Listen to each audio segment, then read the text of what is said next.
I, 19F, am currently dealing with a situation that has completely changed my life. I need to give some background first so everyone can understand how things got to this point. My father Kirk, 45M, raised me as a single parent after my mom left us when I was 4. According to what my dad told me, she had eloped with someone she met at her workplace.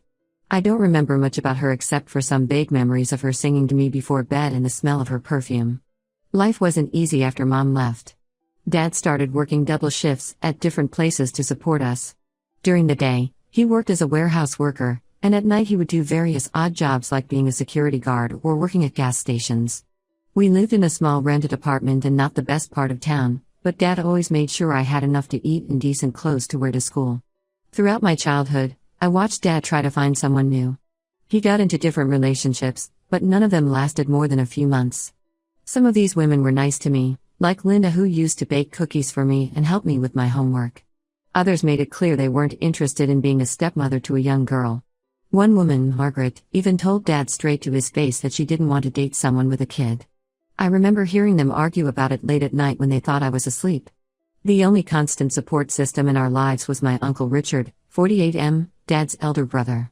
He helped us whenever we needed it, especially with my education expenses. He would often buy me books and school supplies without even telling my dad because he knew Dad's pride would never let him accept help directly. When I needed a laptop for school projects, Uncle Richard bought it as my birthday present so Dad couldn't refuse. He was also the one who encouraged me to focus on my studies and aim high, always telling me that education was my ticket to a better life. I worked really hard throughout high school, often studying late into the night after finishing my part-time job at a local diner. I managed to get excellent grades and was involved in several school clubs. My teachers encouraged me to apply to top universities, saying I had a real shot at getting in. I applied to several colleges and got accepted into my dream university, which has one of the best programs for my chosen major. The problem was that it would cost way more than what we could afford. I knew Dad was already struggling with our regular expenses and working extra hours just to pay rent. Over the past year, I had noticed some changes in his behavior. He had started hanging out with some new friends who seemed to be into gambling. He would come home late smelling of cigarettes and alcohol, sometimes excited about winning some money, other times quiet and angry after losing. I decided to approach Uncle Richard for help. He was doing well financially with his own business and had always been supportive of my education. When I told him about the college acceptance and explained our financial situation, he immediately agreed to help. He said he would pay for my first year's tuition and help me figure out scholarships and part-time work for the remaining years. He even offered to help me find a cheap apartment near campus. Everything seemed to be working out until last month. Uncle Richard had agreed to send the money for my tuition and first semester's housing. Dad had convinced him to send it to his account instead of directly to the college, saying he would take care of the admission process since he was my legal guardian. I didn't think much of it at the time since Dad had always been responsible with money meant for my education, even when we were struggling. But then I started noticing Dad acting strange. He was staying out later than usual and seemed nervous whenever I mentioned college. One night, I couldn't sleep because of stress about the upcoming admission deadline, and I heard him on the phone in the kitchen. He was talking to one of his gambling buddies about losing a huge amount in poker games and needing to win it back. My heart sank as I listened to him talk about borrowing money from different people to try to recover his losses. When I confronted him about it the next morning, he first tried to deny everything. He said I must have misunderstood the conversation. But when I kept pushing and told him I would call Uncle Richard to ask about the money, he finally broke down and admitted that he had lost most of the tuition money gambling. He tried to justify it by saying he was sure he could win it back with just a few more games, and that he only took the money temporarily. He promised he would figure something out before the college admission deadline. I was devastated. This was money meant for my education, my future.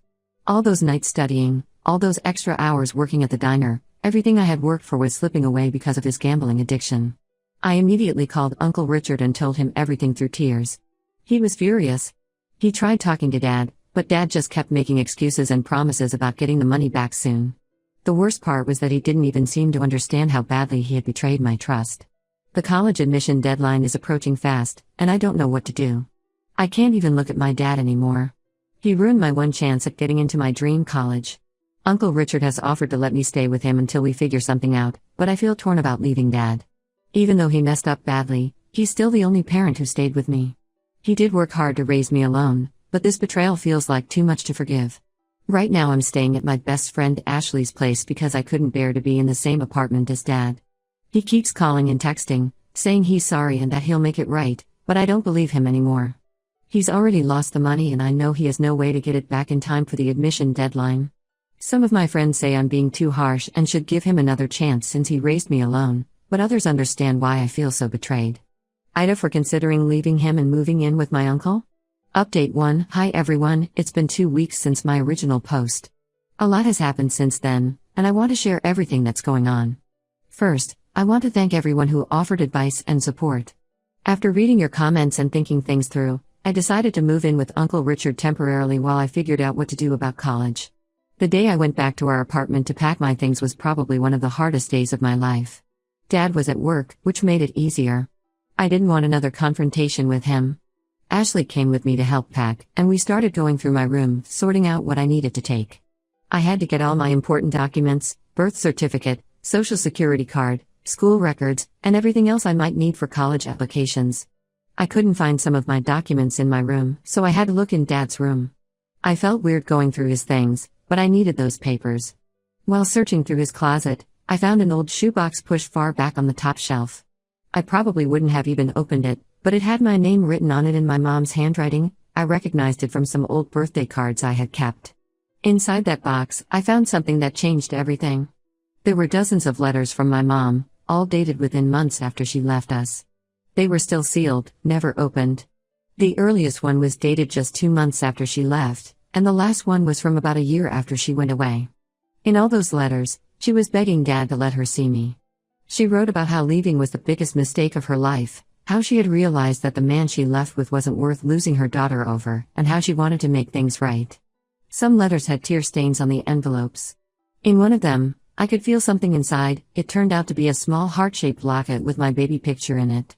She had written that she wanted me to have it, even if she couldn't give it to me herself. Reading those letters made me feel sick to my stomach. Dad had always told me that Mom never tried to contact us after leaving, that she had completely abandoned me and didn't care about what happened to me. I took all the letters with me and spent the whole night reading them at Ashley's place. Each one felt like a punch to the gut.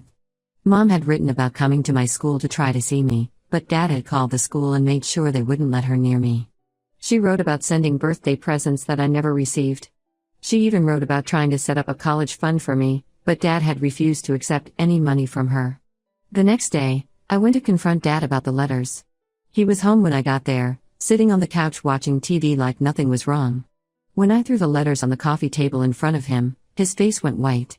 He tried to grab them, but I pulled them away. That's when he finally broke down. He admitted everything.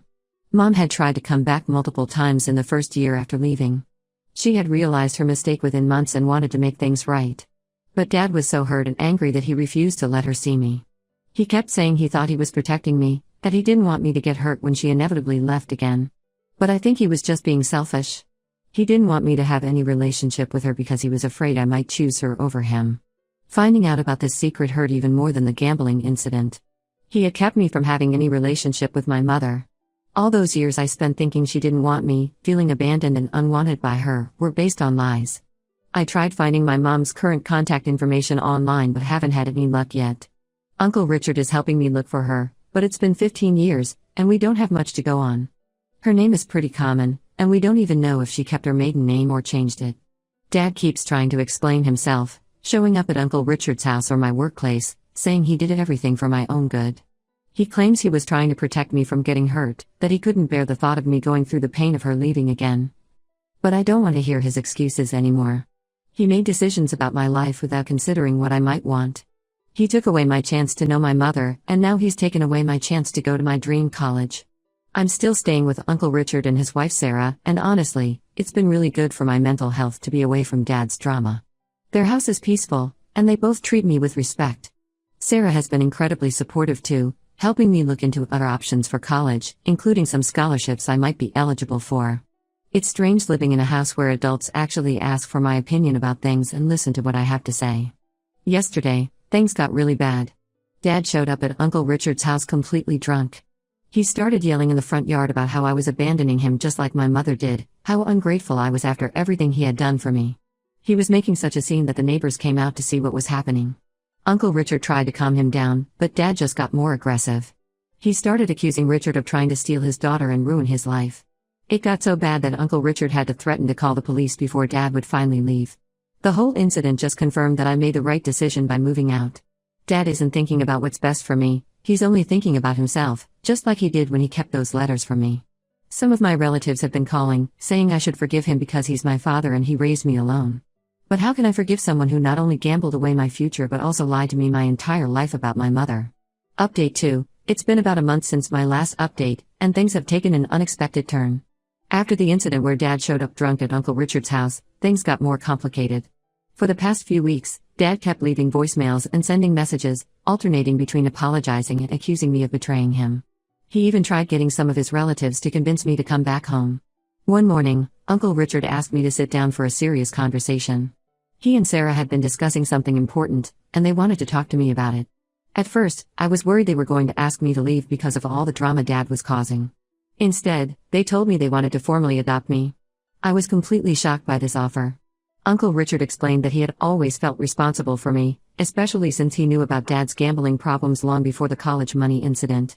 He revealed some things that made me understand the situation better. Apparently, Dad's gambling wasn't a recent problem like I had thought. He had been struggling with it for years, probably since I was in middle school. Uncle Richard had tried to help him multiple times over the years, but Dad always refused to admit he had a problem. Whenever he lost money gambling, he would come to Uncle Richard asking for loans, always claiming it was for my education or our living expenses. Uncle Richard showed me a notebook where he had kept track of all the money Dad had borrowed over the years. The amounts were shocking. There were loans for supposed school trips that I never went on, textbooks that were never bought, and even medical expenses for treatments I never received.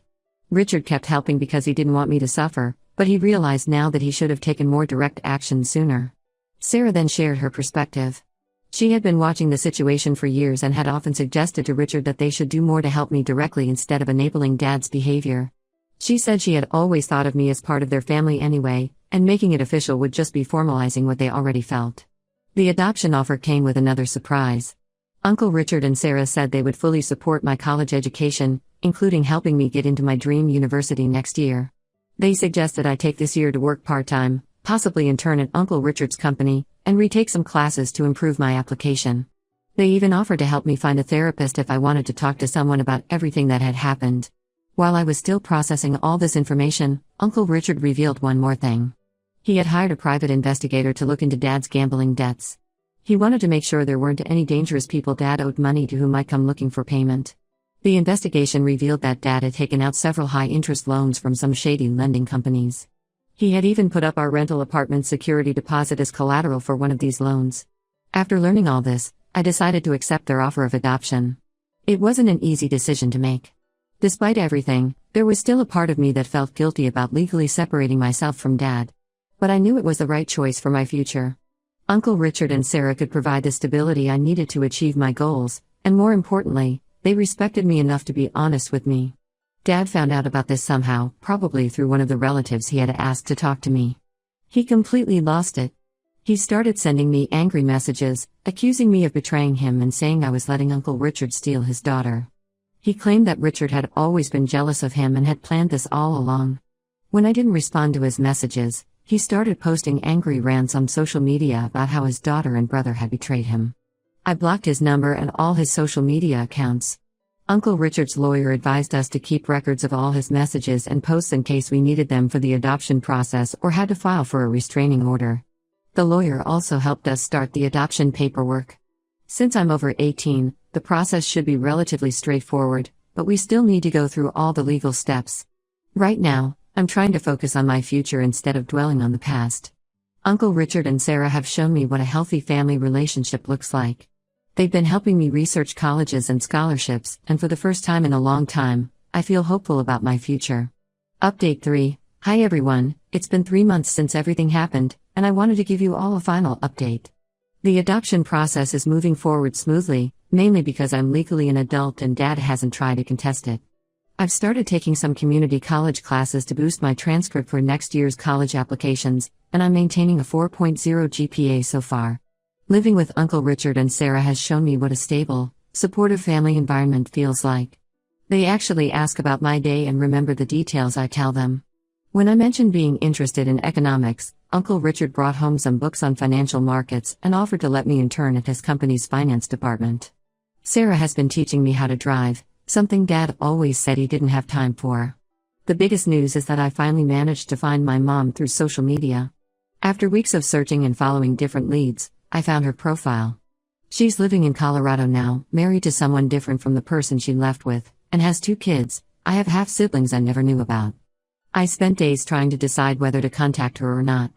Finally, I sent her a message explaining who I was. She responded within minutes, and we ended up having a long video call where we both cried a lot. She explained her side of the story, how young and unhappy she had been in her marriage with Dad, how the other man had convinced her she deserved better, and how quickly she realized she had made a terrible mistake. She showed me a box where she had kept every newspaper clipping about my school achievements that she could find online or through distant relatives. While I'm not ready to have a close relationship with her yet, it feels good to at least know the truth. She's been very respectful of my boundaries and hasn't pushed for more than I'm comfortable with. She just wants me to know that she never stopped thinking about me and that she's there if I ever want to know more about her side of the family. My half-siblings, who are 8 and 10, were excited to learn they had a big sister. Dad made one last attempt to reconcile last week. He showed up at my workplace, saying he had joined Gamblers Anonymous and was getting help. He looked better, more put together than the last time I saw him. He said he was 6 weeks sober and had started seeing a counselor about his gambling addiction. While I'm glad he's trying to get better, I told him it was too late to fix our relationship. He kept too many secrets, told too many lies, and betrayed my trust too many times. He started crying, saying he understood now how much he had hurt me and that he would spend the rest of his life trying to make it up to me if I gave him the chance. But I realized that I don't want to spend my life waiting for him to become the father I needed.